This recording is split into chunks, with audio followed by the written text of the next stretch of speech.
Something that I believe Adam Chitwood might have wrote up the article. He's getting all the name drops this episode. Because we love you, who Chitwood. writes more than know. Adam? Adam is one of the hardest workers. Both Adams. Adam.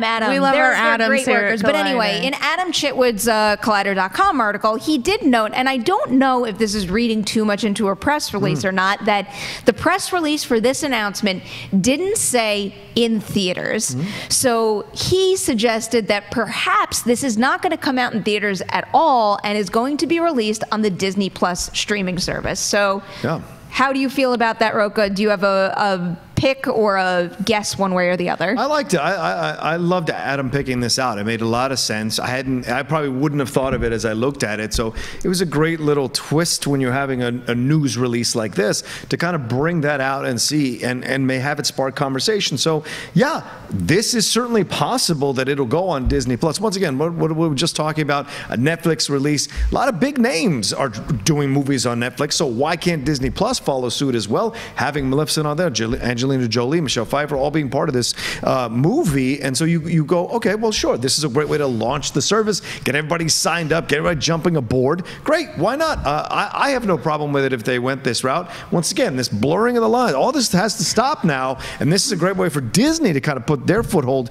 in the situation, because people are talking about, like, how is Disney Plus going to make their release so unique, so strong, so powerful? What are they going to drop as their first thing that's going to get people on board? And I wonder if Maleficent is the thing, the sequel is the thing. I think I don't care one way or the other because I really didn't like the first Maleficent, so I don't have any reason to weigh in heavily on where I would want to see it land. But I guess it would surprise me a little bit if a major star like Angelina Jolie was, I mean, I'm not even just saying being okay with making a movie for a streaming service, but essentially being a little bit of a guinea pig in this scenario too. I would assume that there would be something contractually that would guarantee a wide theatrical release for something like this. I would be inclined to believe that as well. I mean, I would be very surprised if that's something they could just easily say after the fact, like, guess what, it's going to streaming instead.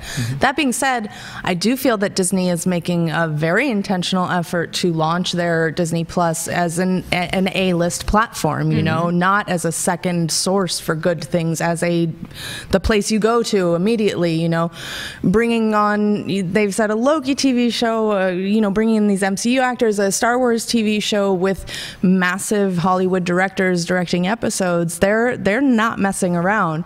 The other, you know, they have Noelle, which has been in the can forever, coming out for Christmas, I believe. Anna Kendrick? Yes, Anna Kendrick, Bill Hader.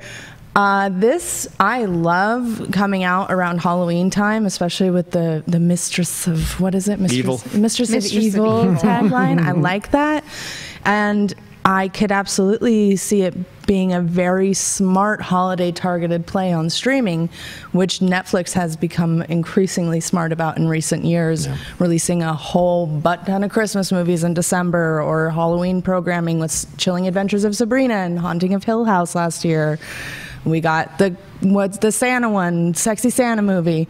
Sexy Santa movie. Kurt Russell. Oh, the Kurt Russell one. Santa Chronicles. In November. Yeah. So they're like, that's that's a very good strategy to lean into holidays with your release dates on streaming. I get a kick out of how we actually got there from Sexy Santa movie. Yeah. I want to jingle your bells. Listen, you want to talk about Angelina Jolie.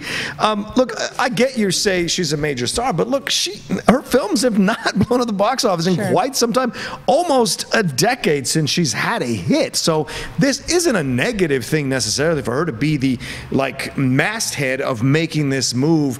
It could also work. Yeah, you say guinea pig, but it could also be a great step forward for her to be this kind of person who does it. She has that much star power that people are like excited to jump on board Disney Plus for her. That could still work for her PR people in that way, you know? Because sorry. No. I'm very passionate about this. Apparently, because look, By the Sea, nobody went to see. Maleficent was Kung Fu Panda, Salt, The Tourist. Like these aren't big films, so like we're big box office, or The Changeling before that, and then Wanted 2008. So I mean that's what you got to look at, and I think she would be a great choice to kind of open this Disney Plus thing. Plus, it's one of their classic characters from the classic animated series, so animated film, so it makes sense.